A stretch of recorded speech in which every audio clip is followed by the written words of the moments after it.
Hello. Hello. Welcome. All right. That's not the introduction. Oh. I wasn't screaming at you. Oh, okay. I just looked right at myself and screamed. I see. I do that sometimes. Stop trying to do an introduction when it's not time for an introduction. Get your shit together. No, I cannot. You don't have to. I'm too distracted. No one expects it. I hope not. If anybody did, they would not be a part of my life. That's for sure. I got rid of all those people a long time ago. One time you called our listeners Patronuses, and I think it's really cute, and we should incorporate that back in. Because we have our Twilight babies, but we have our Harry Potter Patronuses. All right. I love that. All I'm into right. it. Okay. Hello. Hello. And welcome to Remember Harry Potter the podcast. with me, Maren. And me, Emily. We're your hosts. We're very hosty hosts. As we've said before, I hope you guys are all doing well. I really do. I have a lot of worry for people, and so hopefully you guys are doing good and holding things together and being safe and strong. Be safe, be strong, be Hagrid. Oh, speaking of Hagrid, this is a special, not chapter of Harry Potter episode, but discussion about a beautiful relationship that starts from probably Harry's birth, really. Yep. Probably pre-birth. I would Think assume of it that. started in utero. Yeah, the second Lily was like, I am pregnant, Hagrid started knitting. Yeah, you did. Oh my gosh. Just immediately. Can we just start off by talking about how Hagrid is the perfect example of non-toxic masculinity? Mm-hmm. This is a guy who's not afraid to knit on the subway. Oh no. He's not afraid to carry around his pink umbrella everywhere he goes. Nope.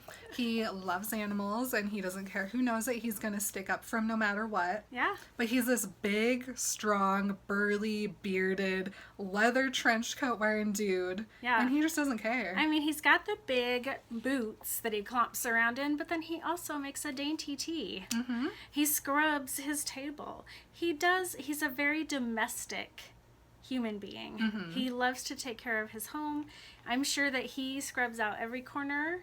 You know, he makes sure that his home is a safe, clean, happy place to be in for all of his little creatures that he has laying around. Everybody has a little home to be in that's very comfortable that he's created for them. Mm-hmm. And then not only that, but he takes these humans under his proverbial wing and brings them into his home. And there's zero toxic masculinity about it at all, ever. Mm-hmm. He cries openly. Mm-hmm. You know, he doesn't have any shame about his feelings. And I think it's so beautiful. Me too. So I know in the first chapter episode we talked a lot about kind of how we feel like Hagrid was involved with the Potters a little bit. And I don't want to go too much more into Hagrid's backstory, because we'll talk a lot about that in the next book, next year, about kind of his time before that happens. So I wanted to talk a little bit more about the space in between. So from when Hagrid leaves baby Harry on the porch all the way through the time, he's just gamekeeping at Hogwarts this whole time. These 10 years go by. And he's just doing his thing, but I just have this deep down feeling that Hagrid has a Harry Potter calendar on his wall, and he's just counting down every single day until Harry Potter's going to come to Hogwarts. Oh my gosh, that is the sweetest. That just rings true for Hagrid to be he just checks that calendar every day, he marks off a day, and then he goes about his little jobs, and he figures things out, and he works things out, and he talks to Fang about it. He's like, well, we're getting pretty close here. And I think about 10 years, and, when I was younger, I was like, oh my gosh, 10 years is the longest amount of time I can imagine. But it's been 10 years almost since I had my first child, and I feel like it has just flown by. There were so many things I was going to do. There were so many things that were going to happen, but time just goes by, and 10 years is a snap. Mm-hmm. And so for him to absolutely, I totally agree with you. I mean, he's taking care of stuff, and he's making sure that things are in place and people are ready so that when Harry gets there, they know how to take care of him. Mm-hmm. Oh my gosh, that's sweet. What an angel. I love it. So, do you think, like, I keep thinking about this and I can't quite decide how I feel, but obviously there are a lot of Muggle-born students who attend Hogwarts. And of course, as a Muggle myself, unfortunately, I know that if I got a letter in the mail that was like, you've been accepted to Hogwarts School of Witchcraft and Wizardry, I'd be like, haha, good prank, throw in the garbage. So I'm sure there's tons of Muggle-born parents who are like, I don't know what's going on. I don't know who's pranking my kid, but like, these letters are getting intense. And there's got to be a lot of people where someone from Hogwarts has to step in and physically come and be like, we're not kidding, this is real. Okay, so are you thinking that Hagrid is that guy? Does Hagrid do this for anyone else, or was it a Harry-only situation? Oh, but think of this. Imagine being just regular old me, and we're hanging around, and we're getting all these letters, and we're like, I don't know who's punking us, but Ashton Kutcher better stop it. And then all of a sudden, Hagrid shows up at my door. No, I would not be okay. That's what I was thinking. I was like, Hagrid really is the best person for the job. He truly is. But he's not the easiest to accept into your life if you don't know anything about the magical world. No, and for me, it would take, and this is just who I am, and this is honestly what it would take. It would take, like, Dumbledore. Like, I would need some silly old guy in weird glasses and who's very sincere about the way that he talks to people, and he's very, like, I would believe him. I would be like, okay, I get it. Like, my kid's been weird his whole life. You're probably right. We'll figure this out. Right. But, yeah, if it had been, I would have to have, like, the most wizardy wizard in a conventional way. Right. I need Merlin or Gandalf to show up. Exactly. Dumbledore fits the Muggle perspective of what a wizard looks like and acts like. So yeah, I really do feel like this was Hagrid's debut as intro to Hogwarts person. Because as I've mentioned before, it was like McGonagall who was doing this whole thing. Yes. She was like, we can't send anybody else. It has to be Hagrid. It's Hagrid. Because these awful muggles need a lesson taught. So obviously Hagrid knows like the letter sending schedule. And so I just imagine him like every day in the morning he goes up to McGonagall's office and he's like, hey, have we heard anything back about Harry yet? She's like, no, I have 30 letters scheduled to go out today and we'll see. And he's like, okay, all right. And he goes and does whatever, and then the next day he's like, all right, any word from Harry yet? And she's like, no, but we're getting close. It's almost July 31st. And Hagrid's like, that's Harry's birthday. Oh, yeah. And McGonagall's like, you should go pick Harry up on his birthday. He would love that. And Hagrid just sobs. He's just immediately, like, just weeping. I gotta go bake him a cake right now. He's making a puddle on the floor, dabbing with a tablecloth. Yes. Oh, what a sweetie. So sweet. I totally agree with you. This was a special. So, let's see. So he's baking his cake in his little hut, and he's telling Fang all about Harry Potter. Oh, he talks to that dog like it's a human. Completely. I mean, I talk to my cats. Absolutely. All day. And Fang just, like, looks up and smiles at him. And then just goes, oh. So he's baking. He's, icing the cake. He's frosting it. He makes it whatever color for whatever reason. And Fang's just in his little, like, puppy bed. I bet you he made a small one for Fang. Oh my gosh. Or a bigger one. Maybe. You gotta make the smaller one for Harry because he's small. He's tiny. But Fang's big, so he gets a big cake.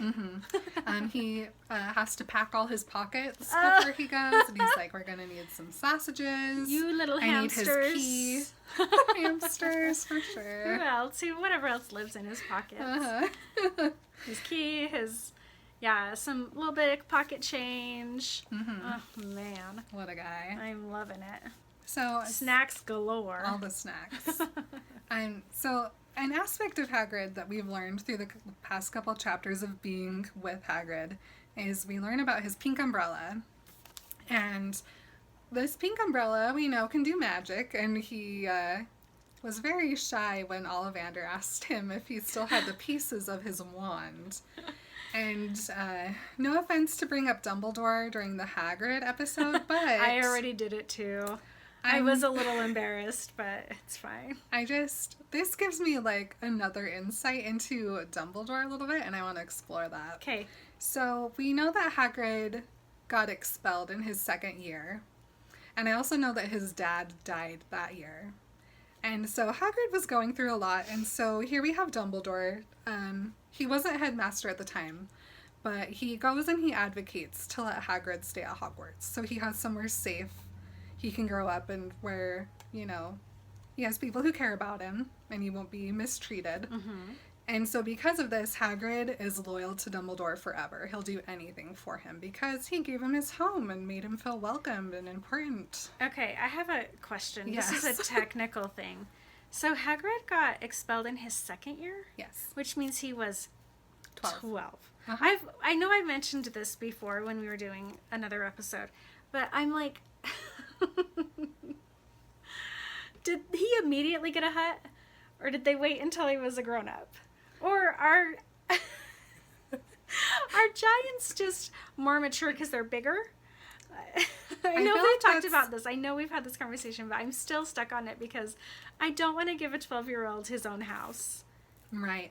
Well, that's a good question. And I don't know the exact housing situation inside of Hogwarts. But I feel like having Hagrid have his own space gives him a certain sense of, like, authority over all the other kids, right? And so he's not, like, in the dorms with any of the other students because then he's just some other kid. So if he has his own space that's just his, makes him a little bit more special, and maybe people... So sometimes when you give kids a great amount of responsibility, they rise up to it. Mm-hmm. Is that what happened? I feel like that's what happened. Okay. Hagrid was like, all right, my new life is here. I have my little hut now. I'm only 12, but I can do this. I can totally mow the lawn and feed the squid. Sure. And absolutely, he's still being cared for and taken care of. He turns out to be my favorite adult in this whole story. Mm-hmm. So he's obviously being taken care of and well nurtured and well cared for, but I am concerned. Maybe it used to be, like, closer to the greenhouses. Oh yeah, and as he got older, it kind of moved over towards the forest. Yeah, right? I can totally deal with that, especially because I think that who's our greenhouse teacher? Oh, Professor Sprout. I think that Sprout would have done a lot of the rearing of Hagrid. She does a lot of the mothering. She takes care of him, and she watches out for him and makes sure that he's not making a mess in his hut. Right. Okay. All right. Totally. So all of that's great. I love Dumbledore for using his privilege and standing up for this little... Me too. Huge half giant. However, we have to bring up the wand again, okay? So we know that his wand gets snapped in half upon his expulsion, and they let him keep the pieces. And I just keep thinking about this. Is it because they know that basically nobody can reforge a wand? And so they're like, there's no harm at all in letting him keep these pieces of it because there's no way he's going to be able to do anything with it? Okay. Do you have another or? Not necessarily. Okay. I know that you're not asking me the question, but now that I'm thinking about it, it's like... It's kind of useless now. Ron spends, like, his entire second year with a broken wand, and he just, like, tapes it together, and the teachers are like, well, he'll get a new one eventually. Like, just let him borrow one that isn't broken. Yeah. So, plus a wand is only, like, 7 galleons. Like, if McGonagall can whip out a freaking Nimbus 2000 for Harry, she can whip out a tiny wand for Ron. I also feel like freaking Harry Potter could buy one for him. Harry could buy him one. It's also possible that it was already a hand-me-down. I'm sure they have more. Yeah. I'm sure that the Weasleys just have like mug that they It's have like a few wands in. It's their like pencil Yeah. container. It has the markers and a couple extra wands from like people Absolutely. who've died. Great uncle Yes. so and so. It's what's his face's wand. Use the long one for whatever. Yeah. So yeah, I do think that there had to have been a reason. I'm on the train of they let him keep it so that he would still have access to it. Because he's not a squib and he's not a muggle. He's a magical creature. You know, he's a giant, he's half giant, half wizard. Mm-hmm. And so he has to have access to that. I mean, what if he was in like big, big trouble? You know? I mean, you can't just snap a kid's wand just because he's expelled and expect him to never use magic again. Right. He's 12 years old. Well, I feel like the expectation is that you can have these as long as you do not use them. Right? Is there ever, I would love to know if there's ever a, like, you will get your magical access back when you're an adult, which he doesn't obviously, but is that just because he's complacent and he's happy at Hogwarts and he doesn't care?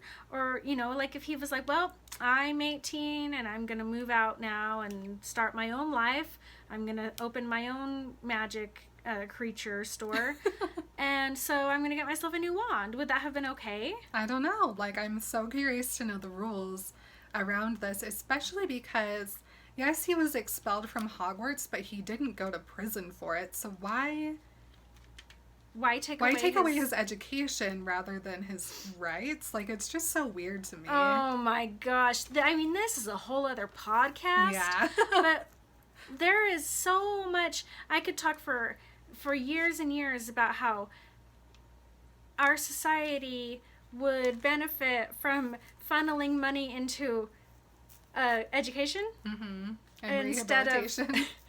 prison. Yeah. Probably cheaper, honestly, in the long run, It but definitely would be. we got to keep those people from voting. Anyway, Stomach hurts. okay. But here's another thing. So I'm thinking about how Ollivander is like, do you, because he's creepy. Yeah. Do you still have the pieces of your wand? I think that he knows that Hagrid is literally holding his wand. Because he can he's tell. a wandy guy. He's the wand guy. He's the wand dude. I mean, he's the one who made it. He didn't go on the evil path. He stayed on the good path as a wand maker. I did air quotes there on good path, everybody who's listening. But he's the one who was like, I'm going to do this. He knows. I think he knows that Hagrid is holding his pieces in that umbrella. Really cool. So you brought up Ron's wand, which is great. Obviously, it was very faulty. It was like almost broken in half. And so the magic he was doing with it wasn't great and oftentimes went very wrong. Very wrong. And then in the 7th book, Harry's very own wand gets snapped in half. And he takes his wand to Ollivander and he asks him if there's anything he can do to repair it. And Ollivander says no. So my question is, what the heck did Dumbledore do to this umbrella to make it so that it works perfectly with shards of a wand if the wand maker himself cannot fix one snap of a wand? Okay, but this goes back to my Ollivander's a creep theory. Is that I don't trust Ollivander as far as I can throw him. And I think that he was lying to Harry. Interesting. In book 7. I think that he could have put it back together. I mean, it wouldn't have ever worked the same. Just like, I mean, I don't think that Hagrid's wand can do everything. It still, like, shoots out weird sparks at weird times when it's not supposed to. But, yeah, obviously Dumbledore was able to do something to get that wand back together. It wasn't Hagrid. It wasn't Hagrid. Obviously, it's Dumbledore. Like, I know that's an assumption, but I feel 100% confident in saying that that's true. That's what this podcast is for. It's Assumption City. Assumption City. So, based on Ollivander's reaction of, like, you don't use the pieces still, I would assume that it's illegal for Hagrid to be in possession of a functional wand. And don't like that. He's a grown-ass man. He's grown, okay. Let him use his magic. So, I know we've been talking about this for 15 minutes, but I'm coming to my point, I promise. Okay.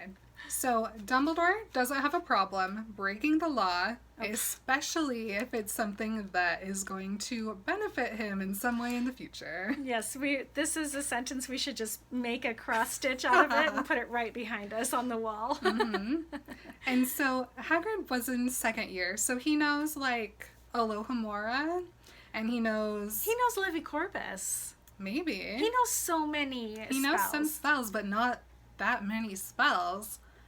Did Dumbledore secretly teach Hagrid how to use magic? I'm gonna say yes. Because we've seen Hagrid do 2 spells already. He knows how to do Incendio, which that seems like more than a second year spell. I wouldn't want all the 12-year-olds knowing how to light things on fire. No. Like, save that for third year at Bad the least. idea. Okay, yes, no, I totally agree.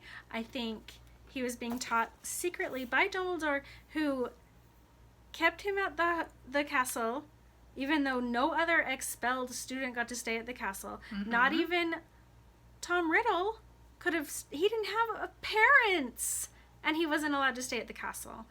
And so Hagrid gets to live there. Hagrid gets to just like secretly be learning magic anyway. Hagrid gets to have his wand be put back together magically and made into an umbrella. These are all under the Dumbledore plan umbrella. Yes. So Dumbledore knows that this man is the kindest person you can find, and he's going to take advantage of that. Yeah, this is like fuel for my fire of Dumbledore is actually a Slytherin. Like, he does do kind things for a lot of people, and a lot of people take that at face value and are just very appreciative that, you know, Dumbledore's doing whatever, blah, blah, blah. But Dumbledore always has plan, like, A, B, C, D, E, F, G in the back of his mind, and he knows how to take advantage of the kindness that he bestows upon people and how he can use it down the line and use it for his advantage. Oh, yeah, he does it over and over and over again. He's cunning, which is, like, the main character trait of a Slytherin. Yeah. Also, that they're loyal, which is another, like, Hufflepuff Slytherin team, what? But also, do you think he just sat under the hat and was like, not Slytherin, just like Harry did? I think so. He was like, not Slytherin, not Slytherin, not Slytherin. And the hat was like, but you're a Slytherin. And he was like, not Slytherin. And the hat was like, fine, Gryffindor. I would not be surprised. Gryffindor is where not Slytherins go. Yes.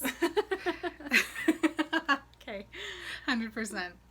So, yeah, I want to just, like, pay attention to the spells that Hagrid knows how to do. Okay. Just to, like, really see, like, what kind of magic Dumbledore was teaching him, and maybe, like, what the implications of all these spells could mean. Yeah. So he knows how to make fire, and he knows how to do the boat be speedy spell. The dash incredible spell. Yes. Really cool. Okay, another thing we learned about Hagrid is he likes a drink. I mean, who doesn't? It's fine. However, my first sentence here is Hagrid an alcoholic or is he just a giant? Okay, so I'm sorry, I started laughing halfway through because I looked at it. Okay, so I think that's a little giantist, Emily. It might be, but I would like to explore and talk about it. Okay. So obviously, Harry's first look at magic is the leaky cauldron. And the second Hagrid walks in, Tom's like, hey, Hagrid, usual? Which, that is fine. You can be a regular at a bar and the bartender can know your drink. That is not an issue. The thing I would like to point out is Hagrid goes into Gringotts and they go through the caves and whatever. And the second they leave, the first thing Hagrid does is like, I need a drink. Harry, I know I only took you to one magical store, but I'm going to need you to go do your second magical store by yourself because I need to go get a pint down at the leaky cauldron. I don't know if that is... Okay, it's hard to go to Gringotts, right? It's like, it's a mine, right? But it's not a mine, it's a roller coaster that is miles long. They say miles. Miles. It's a miles long roller coaster. And he's huge, and he's probably very sensitive. He's so big, you know, not all of his blood is getting to his extremities all the time. His circulation is lacking. So it was really hard, right? He didn't have a drink when they were at the Leaky Cauldron, did he? No. So he passed it up that first time. Feel like he's like, listen, this kid's 11 now. He can go get himself his robes while I go freaking calm my nerves. Sometimes I just have to calm my nerves. Yeah. And so I don't he does not show any other signs of being an alcoholic other than needing a day drink the first day he meets Harry. Okay. I mean, I don't want to make any large assumptions or statements at this time, but it's something I noticed and something I would like to keep an eye on, because obviously Hagrid has to drink a lot more than the average human to get a buzz. And so I just want to make sure our sweetie baby is doing okay, because I remember him drinking a lot through the series, and I just want to He spends a lot of time at pubs. And if I remember correctly, he partakes in a lot of mead. Yes. Which I think is okay. He doesn't seem like an alcoholic. He seems okay. He drinks when he's hanging with his buds.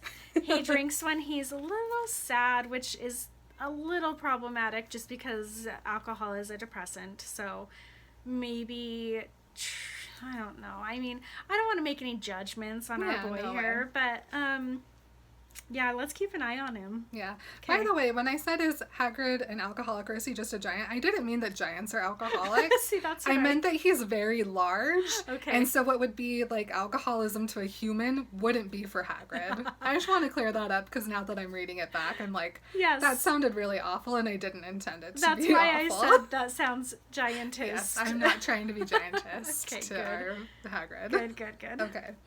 And, okay, the last thing I want to talk about Hagrid is the saddest part about him. And it's Hagrid's allergic to cats. That is very heartbreaking. He's like, Harry, I'm going to get you an animal, but I'm not getting you a cat because I don't like cats because they make me sneeze. Aww. Here we have Hagrid who loves every animal, but he can't love the kitties because he's allergic to them. I hate that.